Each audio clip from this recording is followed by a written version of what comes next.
Hi guys, and welcome to Simply Hike. At Simply Hike HQ we get quite a lot of questions asked about waterproof stuff sacks, whether they can be submerged, what are they really used for, and actually how efficient are they.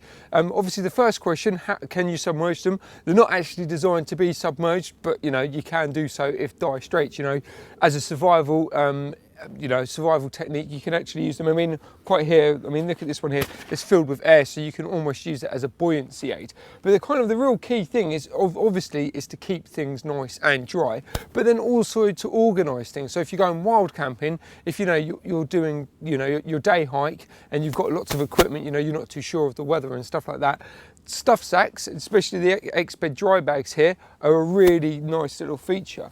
They'll keep everything organised. If I just say, for instance, in this yellow one, if I open it up, we'll actually show you inside I've got my down sleeping bag. So if I'm going to be doing a wild camp, obviously now they normally come with it in a compression sack or a stuff sack anyway, but those things aren't necessarily waterproof. At least the fact that I've put it in this X-Bed, roughly around about an 8 litre stuff sack, I know if the heavens do open, my sleeping bag, due to the fact it's obviously down, will not get ruined. And as I say, it fits in nice and easily. And then, as I say, all you've got to do, because it's down, squidge it down a bit more, as long as you get the 3 rolls, 1, 2, and then we'll put it on the 3rd clip. Everything in there is completely waterproof, and as I say, that will sit nicely in my rucksack. Yet again, it's the same when it comes to the little bits and bobs as well. So not necessarily to keep things dry, but to keep things organised. So in this X-Bed bag, I've actually got a pair of gloves, good old seal skins. I've got my icebreaker beanie hat, just in case, keeps me warm.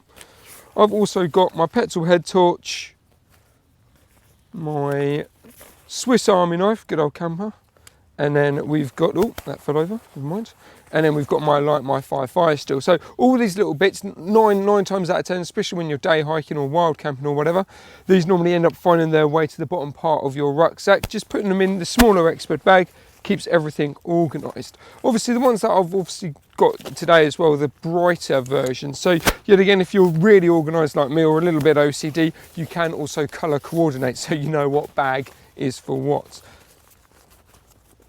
And most importantly, in the big blue one here, I've got my waterproofs.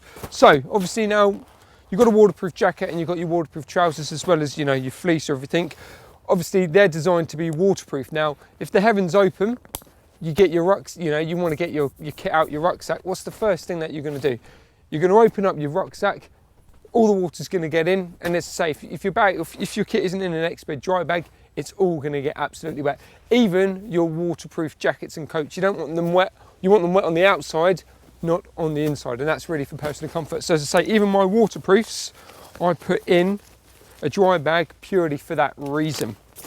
So as I say, in here, I've got my Berkhouse Gore-Tex pack-light trousers, and I've got my lovely lightweight Mammut jacket as well. And as I say, they're completely waterproof. Obviously the over trousers are Gore-Tex. Obviously these have the Mammut has the dry technology on the jacket, so they're fully waterproof. But as I say, I pop them in there purely, 1 for storage and 2 to actually keep the insides dry. So once you've got them in the actual rucksacks themselves, especially if you're day hiking, or as I say, it's going to be really handy if you want to reduce your pack size when you're wild camping.